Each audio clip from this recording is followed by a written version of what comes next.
Hello, everybody. And today it is my great pleasure to have with us Naomi Klein. I think many of you know Naomi is the author of some enormously important books, has been a leading progressive intellectual. Years ago, I read her book, Shock Doctrine, which taught us a whole lot about a lot of things. So, Naomi, thank you so much for being with us. Thank you, Senator. It's very good to be with you. All right, let me start off with a general question. I think everybody knows these are really tough times. As a nation, as a planet, we are facing a series of unprecedented crises. What's your take about where we are at this particular moment, where the progressive movement has got to go? Well, let's start with the good news, because I think that people are pretty aware that we are up against, as you point towards, just no end of really terrifying crises that are hitting all at once, that are overlapping, that are intersecting: inequality, corporate power, military power, the climate breakdown, xenophobia. I mean, all of it. It's just a stew. To name a few. To name a few. Where, I think back to when, maybe you and I first started talking. It was shortly after the Shock Doctrine came out. Your office reached out to me because you had your own connections with the University of Chicago and those shock doctors. And if you think about the sort of heavy lift of even getting people to talk about the structural issues around capitalism, imperialism, there was still a sense that, this system is okay except for a few minor tweaks, right? And naming the underlying systems was not something that was happening on a broad level. So I think that if there is anything good that we can think about right now, it is that this generation of organizers are not just politicized, but are really focused on the intersections of all of these forces. They're not single issue activists. They really understand that there's a structural crisis.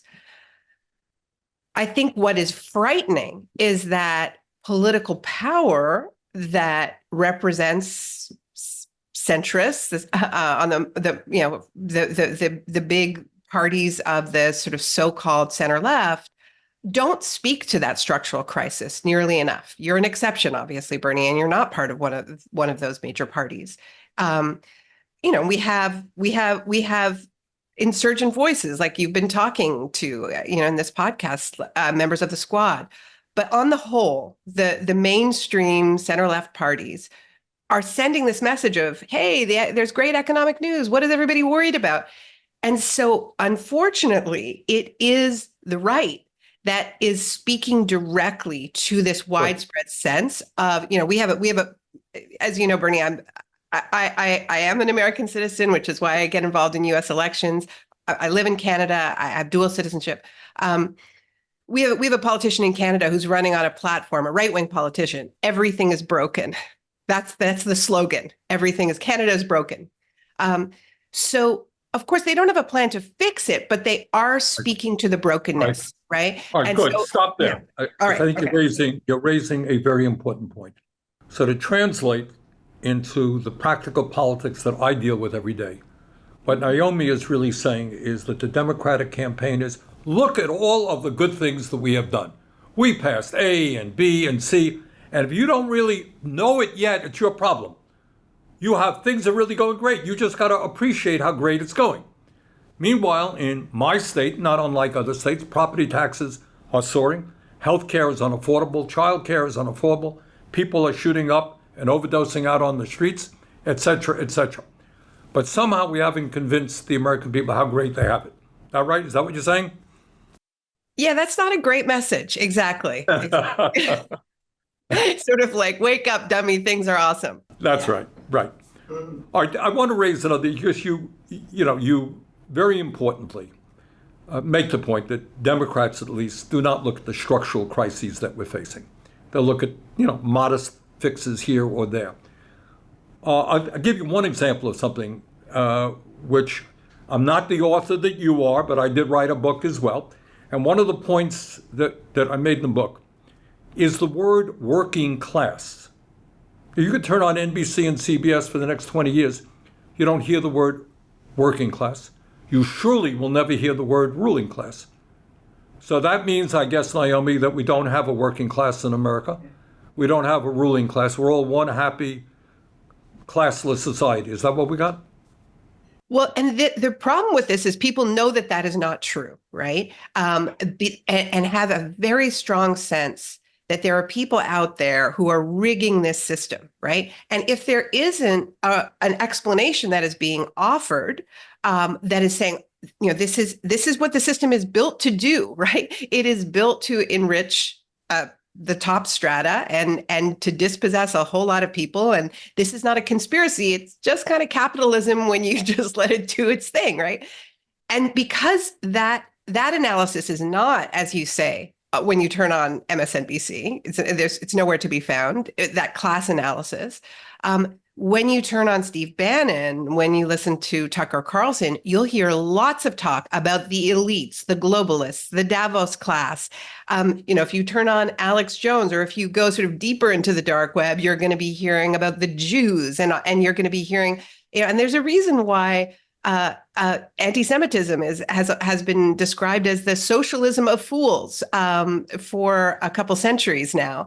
It's because it is a substitute for a real economic analysis. And so precisely because of the silence that you're describing and this sort of veneer of a classless society, it really creates a runway for this sort of fake populism of the far right. And of course, they don't plan on fixing any of it. They just bait and switch, and suddenly it's all about immigrants and you got it. All right, this is important stuff, and I hope people are paying attention, because I think this is the kind of discussion that we've got to have and to figure out where we go from here. Now, you recently wrote a book covering some of these issues. You took a hard look at the right, and I congratulate you for doing that.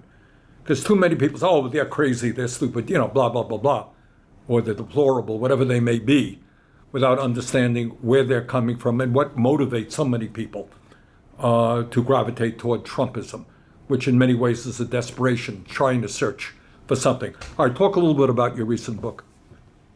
Yeah, so the book is called Doppelganger, and it uses the fact that I have a doppelganger, which is to say somebody who I have been perennially confused and conflated with for a very long time, and another nonfiction writer named Naomi. Now, that is neither here nor there. I don't want to talk about her. She is interesting because, she's somebody, Naomi Wolf, who's somebody who used to be a prominent figure on the left side of the political spectrum, worked for the Democrats. She was Al Gore's, one of his most senior advisors in 2000, advised him on attracting the women's vote. And now she's one of these people, and we can all think about people like this. I could make a list. I'm not going to. I don't want to get that much hate mail, but people who have crossed over and are now no longer on the left and really have made these alliances with Steve Bannon, with Tucker Carlson, and so on. She has done that. So it's less interesting that she's a doppelganger of me than that she is a doppelganger of who she used to be. And now, I followed her down the rabbit hole of her rabbit holes, which led me to listen to hundreds of hours of Steve Bannon, because she's on his podcast, which is also video streamed like yours, all the time. It's actually a daily podcast, what Bannon does. He sometimes broadcasts for 3 hours a day. And for a while, she was on every single day. So I started off to being interested in her, but then became much more interested in him. And Bernie, I think about 2016 and the way Bannon helped Trump. And this is why I agree. We can't afford to ignore these guys.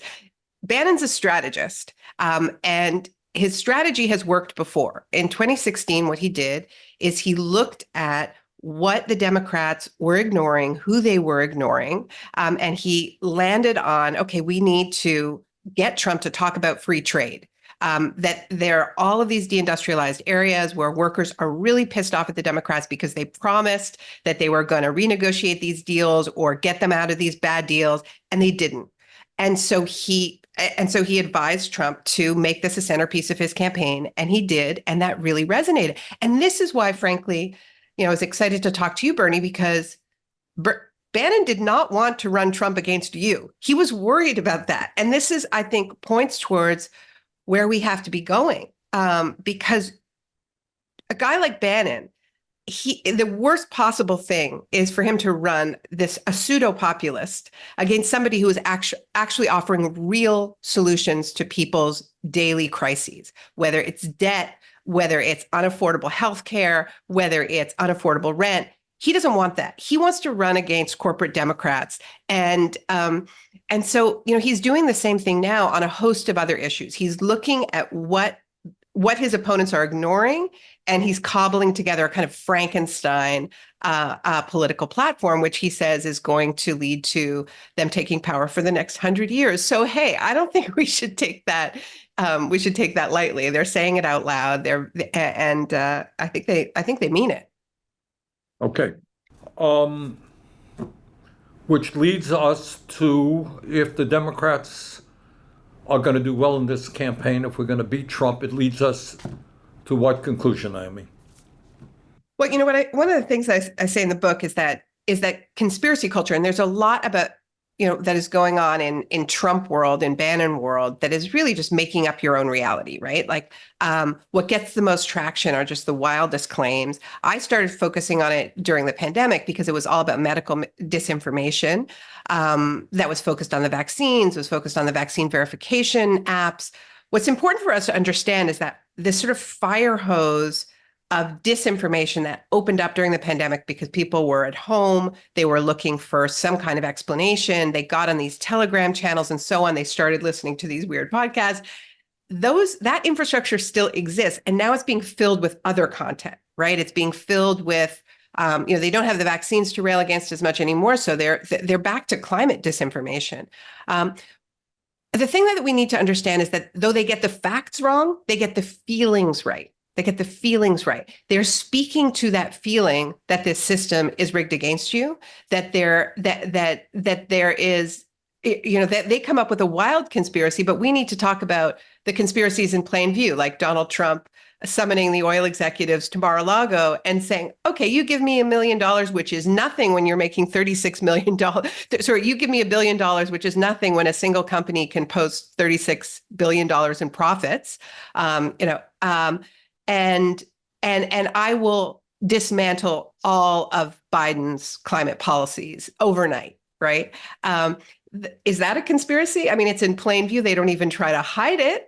And as I said, that's basically just how capitalism works. And this is what, Trump is. He's sort of the capitalist id. He doesn't even hide it. He says all the quiet parts out loud. There's no sort of veneer. There's no sort of genteel, like, oh, just give me a campaign donation and we'll see what happens, wink, wink. It's just like, you give me the money, I'll give you the policies, right? Which is why it's under investigation. I mean, look, Democrats should be screaming from the rooftops about this, right? Because this shows exactly, yes, the system is rigged. And here's the evidence. You don't need to make anything up. Yes, you have a right to be angry. And here's what we're going to do to fix it. And of course, you and I agree that it's kind of Green New Deal style policies that are going to create lots of good unionized jobs and improve life, in a tangible way.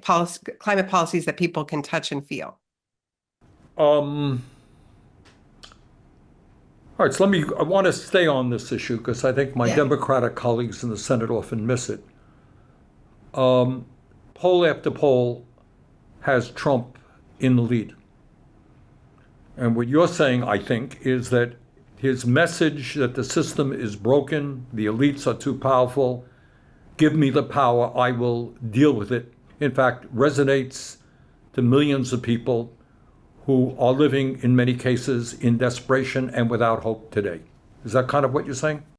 Yeah, and the system is rigged against them, and it needs to get unrigged. Yeah. Okay. Now, as you know, I'm doing my best, along with many other progressives, trying to get Biden reelected, and they are making our lives pretty difficult, among other things, because of the terrible war that we're seeing every day in Gaza. I know you've been outspoken about this war. What's your take? I mean, I'll be honest with you, Bernie. This is the and it's basically an impossible election for progressives. I understand the position that the sort of lesser evil argument isn't an ethical argument to make when what we're seeing in Gaza with U.S. weapons, with U.S. diplomatic cover, and this is, I don't think this is just Israel's war. I think the U.S. has been a full partner. I believe it is genocide, and I'm not comfortable telling people to vote against their conscience on that. What I am comfortable doing is talking about what Trump would do, which I do believe is, beyond what we are really contending with right now. I think we need to, I believe he is a fascist. I believe that we are talking about a terrain where we are, where organizing is criminalized across the board. I think we should take him literally when he, just said a couple of days ago or just yesterday, I don't know when this is going to air, that, he would just get rid of those protesters overnight. Look, but at the same time, it's democratic, it's local democratic governments that are sending the police in to sweep these camps, that are sending the police to beat up university professors, students, who are acting based on their conscience. What happened, the attack on Rafah, on a camp of people who've been displaced multiple times, 2 days after the ICJ, the International Court of Justice, ordered Israel to halt its attack on Rafah because it was in violation potentially of the Genocide Convention. We have to take this extremely seriously because, Netanyahu says, oh, it was a mistake, right? I mean, that's always the answer. I mean, either it's always that it's Hamas embedding in civilian infrastructure, or it was a mistake. But at a certain point, you have to consider the possibility that it is what it looks like, which is and I want to hear your take on this, Bernie, because you have been outspoken on the need to get humanitarian aid in there. And you have been blocked again and again and again through all kinds of creative ways, whether it's Israel cutting off the crossings, or whether it's soldiers looking the other way or collaborating with settlers who are attacking the humanitarian aid. At a certain point, we have to say, this is what it looks like. This is an attempt to eliminate a people in whole or in part. Gaza has, you mentioned my book, The Shock Doctrine. I think what we're seeing is the most violent example of what I was writing about in that book, of using a shock to push through a pre-existing agenda. And the pre-existing agenda was, look, Israel did not want those people in Gaza because they represent a quote unquote demographic threat to Israel's majority. So I think we need to call it genocide. And we have to just say, this is what it looks like. Or at least support the court. Well, let me just say a word on that. Number one, what is not talked about very often is not just the death toll, which is over 35,000 people dead and close to 80,000 wounded, 2/3 of whom are women and children. That's a horror unto itself. But what is not really talked about, Naomi, all that much is the very clear and systematic destruction of the society, the Gazan society. So you're talking about 60% of the housing stock either destroyed or damaged, maybe more than that. So where do people return, theoretically, after the war is over? You're talking about the civilian infrastructure destroyed. Right now, there is no electricity in Gaza. How do you have anything resembling a modern society without electricity? Water system badly damaged, raw sewage now running through the streets. You're talking about the healthcare system. I talked to American doctors who were there, who made the claim that they believe that Israel is systematically and quite intentionally destroying the Gazan healthcare system. Most of the hospitals are now inoperable. Some 400 healthcare workers have been killed. And this is at a moment when close to 80,000 people have been injured. And then you're talking about this one really, I mean, on top of everything else, as I understand it, every university, there are 12 universities in Gaza, each and every one of them has been bombed. And hundreds of schools have been damaged. So kids are not in school.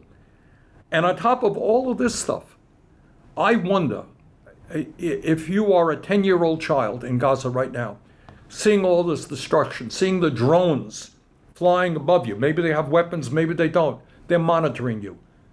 Can you imagine what this does to the psychic health of hundreds of thousands of children who don't know where they're going to be tomorrow, don't have enough food, and on top of all that stuff, what the UN is telling us is that we are looking at the potential of hundreds of thousands of people starving to death in the year 2024 because Israel has effectively blocked routes of the trucks that are needed. So it is a horror on top of a horror, my view, very simply stated, where the United States obviously has leverage, is we have put in and are putting in right now billions and billions of dollars to Netanyahu's war machine. And I think the message should be a very simple one. Hey, guess what, Mr. Netanyahu? You're not getting another nickel unless A, B, C, and D. But that certainly is not the position of the administration. But what I want to get back to, where you and I may have a slight disagreement, is I understand, believe me, I understand that it is hard for many people to say, I'm not going to vote for Biden. This is just too much. But I think what we need is a level of maturity to say, yeah, guess what? If you don't vote for Biden, look at what you're going to be looking at in terms of Trump. So my own view is we got to mobilize. We have to be honest with the American people and say, look, we categorically disagree with Biden on Gaza. We have other disagreements with him as well. But our job is not only to get him reelected, to defeat Trump, but to continue the effort to create a strong grassroots movement, maybe led by the trade unions. And we've seen some really good activity lately on the part of trade unionism, the progressive community, to fight for the kind of nation that we know we want. And when you talk about the Bannons and the Trumps of the world, they have no serious ideas. We understand the need for Medicare for all, for taxing the rich, for expanding Social Security and Medicare, for obviously dealing with the existential threat of climate. We're trying to deal with real issues in real ways, which ain't easy. But my own view is we have to go all in. Trump has got to be defeated, or I worry very much, not only about the future of this country, but you don't, I don't.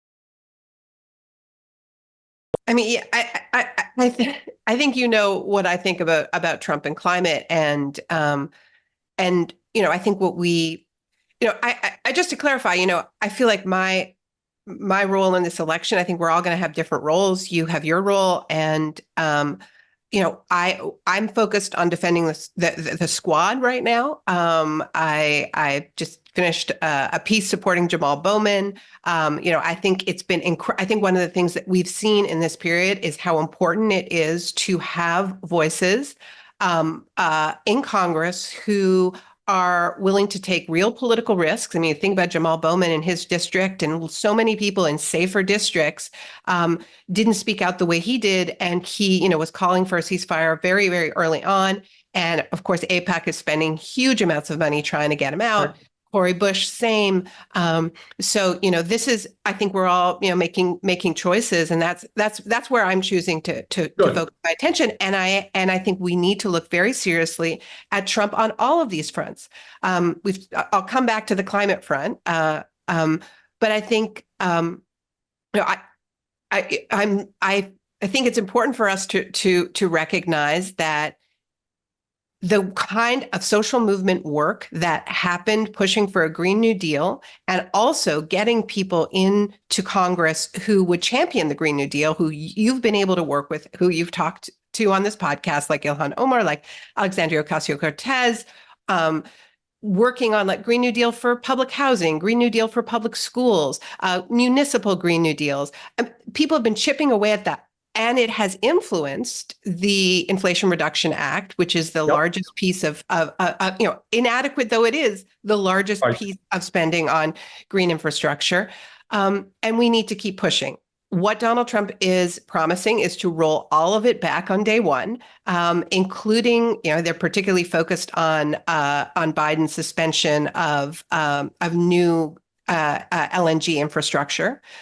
But also, I want to talk a little bit about Trump and Gaza, because what he would do, I think, is, if we want to know, we just need to listen to Jared Kushner, who was his point person. And Jared Kushner has talked about Gaza being a great real estate opportunity, beachfront property, and push everybody into the desert. What I don't have any patience for are the people who actually are seriously claiming that he would be better. We're talking about the person who moved the embassy to Jerusalem, who launched the whole so-called Abraham Accords, which created the context that we're in right now. So yeah, I will say that. All right, I want to get back to Kushner again. Yep. I mean, you shake your head and one almost laughs at this, right? It's so absurd. But spend a minute, because not everybody, I think is aware of this. Kushner is Trump's son-in-law, close advisor. What is his hope for the future of Gaza? Tell people that. Well, I think that it was just outlined in this, in the Prime Minister's office in Israel just released these sort of fantastical mock-ups, drawings using AI of like a future of Gaza. And basically they imagine it as a kind of Dubai. And it's related to what they've been doing, making deals with all these oil emirates where, it's not going to happen, Bernie, but the point is that they see it as this sort of blank slate. They want all of the Palestinians gone, or most of them, or maybe some of them are cheap labor, I don't know, but the vast majority of them are gone in this fantastical future that they're imagining. There is no Palestinian state. It has nothing to do with Palestinian rights. It's some idea that you're just going to get a whole bunch of money flowing and everything will be fine because this is the way these people think. It never works out that way. That was their idea for what post-invasion Baghdad was going to look like as well. They made drawings with like, oh, there's going to be a McDonald's here and a Sheraton hotel. And of course, it never works out as they planned, but they are telling you what's going on in their brains. I think it's also important just for people to have a little bit of history about Kushner's. So Kushner's married to Ivanka Trump. He was given a great deal of responsibility under the Trump administration to negotiate these so-called Abraham Accords. When he was a kid, his father was so close to Benjamin Netanyahu that when he would visit the US, he would stay at their house. And there was a New York Times profile that talked about how Jared would go sleep in the basement and Benjamin Netanyahu would have his bedroom. That is an important little detail in terms of understanding just how close these forces are. I think, Trump has started talking about in his speeches that he wants the U.S. to have an Iron Dome. He's always loved the looking to Israel as a model for what the U.S. should do. So, when he ran the first time, he talked about how we need a wall because Israel has a wall. And now he's saying Israel has an Iron Dome and the U.S. is going to have the best Iron Dome ever. I don't know. I think it's very, very important that we understand that that this is exactly the wrong direction. I want to go back a moment to just make a point that I think sometimes we lose track of. And Alexandria Ocasio-Cortez made this point when I did the podcast with her. And that is, while the media will turn its back to it, the progressive movement has been extraordinarily successful in electing wonderful, wonderful candidates to the U.S. House. I was elected to the House way back in 1991, helped form the Progressive Caucus. At our best, at our strongest, we were nowhere near where the Progressive Caucus is today. We're talking about dozens and dozens of strong progressives, many of them women and women of color, that we have never had in the history of the United States Congress. And that is an extraordinary victory for the progressive movement. And that's why it is important that Jamal Bowman be reelected, that Cori Bush be reelected, because they are trying to destroy what progressives have built. So our goal in this election is not just, in my view, the reelection of Biden. It is to see, not only to defend our progressives, but to get more elected. I wanted to jump for a moment to, in the midst of all of the crises that we face, maybe at the top of the list is whether or not the planet makes it. Yeah. Where are we with climate right now? It's interesting. Where are we? We are, as I said, there's been some progress in the sense that we are, when we're talking about climate policy now, and this is a victory once again of the movement. It's a victory of climate organizing, and the fact that climate work now is much more understood to be related to so many other issues. We used to have a very carbon-centric approach, right? And it was just about the environment. Now we understand that it's related to racial justice, economic justice, that it's the poorest, most vulnerable people who breathe the dirtiest air, who have all of the health impacts, who have the worst healthcare to deal with it, that it's related, as Jamal Bowman says, it's related to whether or not kids have clean drinking water or in their schools. You think about a heat wave and the kind of heat domes we're seeing and the kind of and kids going to school where they can't drink the water in their water fountain safely because the pipes are corroded, right? So we're lucky that we have this crop of progressive leaders who are representing communities where they are really tasked with meeting the climate crisis in a way that recognizes what it really looks like on the ground, that recognizes the core injustices and inequalities of the climate crisis.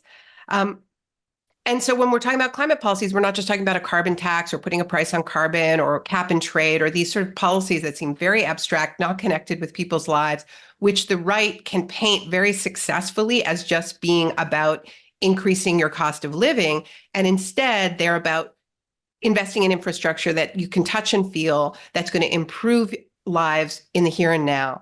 So that's somewhere good that we're at. We also, I think, are in a good place in that we understand the cost of inaction better. There was just a recent report, very significant, because frankly, the economists that have been pricing out the costs of climate impacts have been in their own dream world. They've mostly been very sort of conservative economists who've just been like, do not understand the nonlinear nature of climate impacts. And so they have fed politicians these models that have made it seem like that we have more time than we have, right? So we now have a new report out that estimates climate impacts as being 6 times more costly than was originally understood. So that creates an incentive for investing in the kind of climate mitigation that is going to prevent all of our public spending from going to just picking up the pieces. One of the lines in the study that was really landed with me was that the impacts of warming temperatures are similar to the impacts of a war on an economy. It just drags it down, right? So think about these storms that have just hit over the last few days. That's billions of dollars of cleanup, right? But it's not billions of dollars of public spending that is going to make people's lives any better than they were before. It's just going to get them back to somewhere not even as good as they were before, right? As opposed to the kind of Green New Deal investments that we've sort of imagined together, which, are not just better than a terrible future, but better than the present right now, right? Better schools, better housing, better urban life. So where we are is I think we've got a better understanding of what we need to do. And we've got fantastic policy models like these Green New Deal proposals that will get us there. I mean, one of the difficult aspects of climate is that it ain't going to be solved by the United States alone. I mean, if we were to do everything right and China and Russia and Europe and other countries did not move forward, we would still have a planet in crisis. What do you sense? I mean, one of the things that I worry about is if we enter into a Cold War with China, what is the likelihood of addressing? China is now the major emitter in the world. What is the likelihood of globally us addressing climate? Yeah, it's a great point. And the U.S. is just to be clear, the U.S. is still the largest emitter per capita. And so China isn't near sort of catching up on a per capita basis or on a historical basis. But you're absolutely right that all of the ways in which we seem to be aligning in a kind of a new Cold War with China, with Russia, distracts on a basic level from the urgency of the climate crisis, the urgency of cooperation. It's also why we have to take very seriously the way in which international law is being shredded in Israel's onslaught on Gaza. Right? We just learned of this ongoing way that Israel has been undermining, smearing the ICC. But the point is that when we go to these climate summits, it's all about international cooperation. It's about a sort of it's a shared faith that we are going to make these international agreements meaningful. So what happens when we have this new Cold War mentality is, first of all, we weaken international law, and also a lot of the build out of LNG, for instance, in the U.S. has been because of the war in Ukraine and the way in which the oil and gas industry seizes on conflict to change the topic away from climate to so-called energy security, right? So the idea being we can't care about climate anymore because of this threat over here or there, and that's why we need to drill more and have more pipelines and more export terminals. And of course, it's unrelated. They had that agenda before.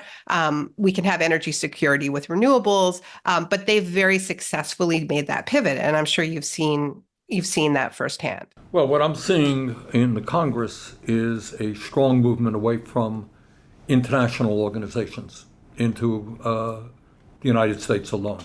So you're looking at the attack on UNRWA, where the United States is not funding UNRWA to provide humanitarian relief, and they are the major historically humanitarian agency in Gaza and elsewhere in the region. You're seeing attacks on the ICC, of course. Suddenly it was okay when the ICC said that Putin was a war criminal. It was okay when the ICC, that the head of Hamas, Sinwar, was a war criminal.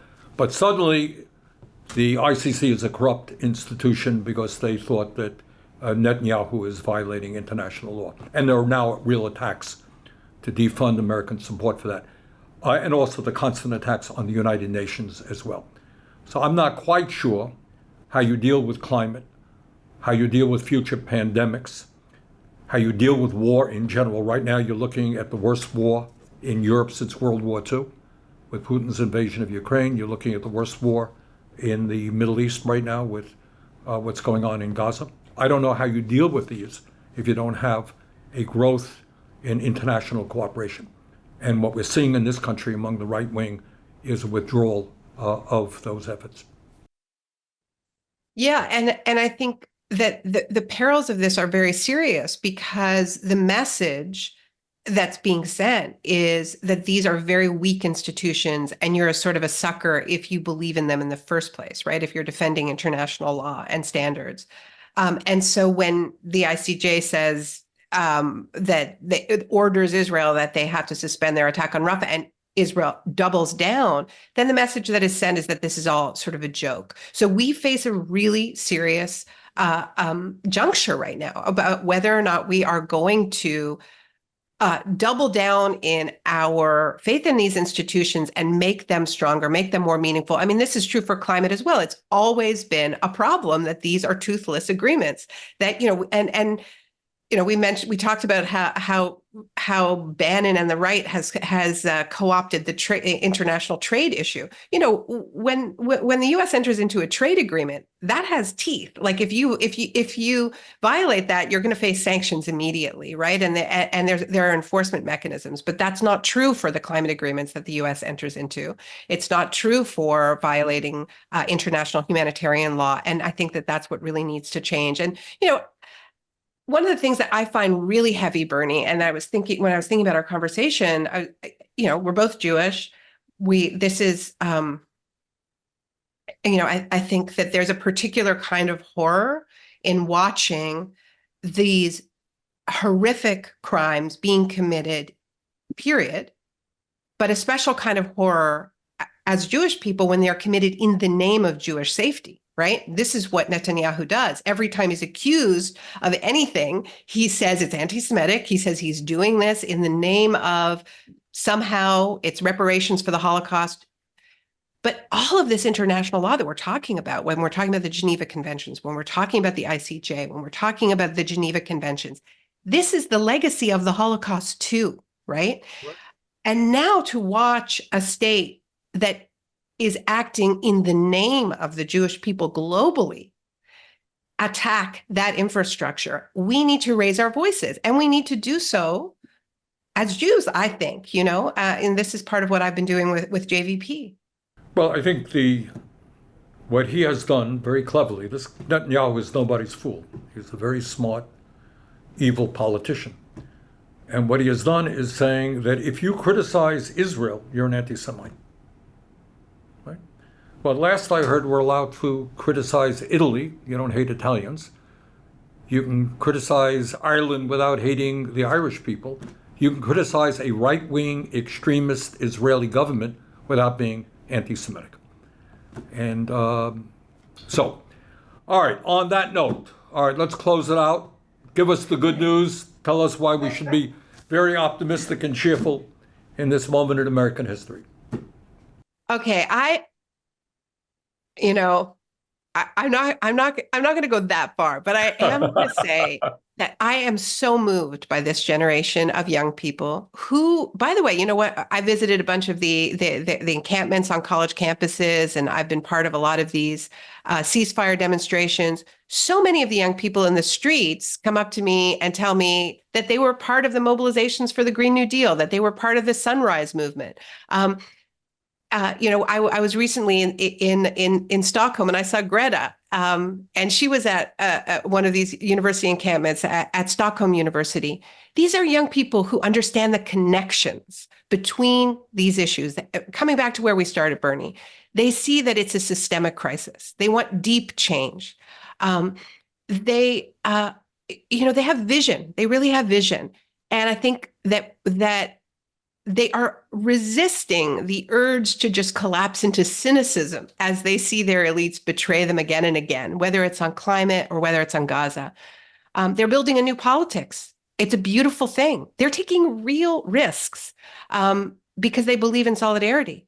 They believe in fighting for people they don't know, which is something that we heard a lot about when we were on the campaign trail for you, Bernie. So I think, I'll say to you what I said to you back in October when we saw each other. There was a big ceasefire demonstration in Washington. I said, Bernie, these are the people that were inspired by you. And I know you don't always agree with them, but this is a shift. And it's where I'm getting a lot of hope. Well, I do agree. This is a generation that is the most progressive probably in American history. In being anti-racist, anti-sexist, anti-homophobic, who are not going to sit back and allow atrocities to take place around the world. They are reacting. And I think if there is any hope for the future, it is with them. And we cannot betray them. And it saddens me very much that my generation, the older generation, has turned its back on their idealism, their understanding that we need bold action right now if we're going to save democracy, save the climate, save the planet, save women's rights. So on that note, I got one more thing, Bernie. One more thing that I just want to So say. do I. All right, let me do my one thing, then I'll go to your one thing. And my one thing is what we very rarely discuss, and it's not by accident, not in the media. You're not going to hear this on, the corporate media, is the grotesque and growing level of income and wealth inequality, which also translates to the growing power of the billionaire class. It's not an accident that you see Elon Musk over in Saudi Arabia or with Emirates around the region. It's not an accident that you're seeing billionaires pour huge amounts of money through their super PACs into the campaign right now. And this is an issue, you talked about structural issues which are ignored. This is certainly one. We have never in the history of this country had more income and wealth, had the level of income and wealth inequality that we have right now, nor have we seen more concentration of ownership than we see right now, nor more concentration of power in terms of the people on. And this is the fundamental issue that has got to be addressed. We're not going to deal with climate. We're not going to deal with healthcare. We're not going to deal with childcare, women's rights, unless we deal with that issue. So that's my final word. Now you do the final word. Well, absolutely, and I think militarism is part of that. The military contractors, the companies cashing in on surveillance, on our data, and that's where they create their sort of like imaginary dream worlds of turning Gaza into Dubai. It all sort of comes together there. It's no kind of future. I agree with you, Bernie, that we need to stop Trump. I am seeing the same polls you are, and I don't know what the future holds. What I do know is whatever that future holds, we are going to need to be able to protest. We are going to need to be able to fight like hell against the entrenched forces that you've outlined there. And it is a really important moment to defend the right to protest. And I want to thank you for doing that in the face of this huge repression on the student protests. Just put yourself a year into the future, folks. You want to set these precedents for crackdowns on peaceful protests. We have to defend our right to dissent. Without that, we have nothing. And I would add to that, there's now a movement trying to take away tax-exempt status from organizations who are, quote unquote, supporting terrorism, which means dissenting on the war in Gaza. All right, Naomi, you're doing an extraordinarily important job, and I think it is so important that people have a framework in which to understand the very complicated and difficult world that we are living in right now. Without that framework, without that understanding, it's hard to figure out where to go tomorrow. So thank you so much for what you're doing, and look forward to talking to you soon. Thank you so much, Senator. It was a pleasure.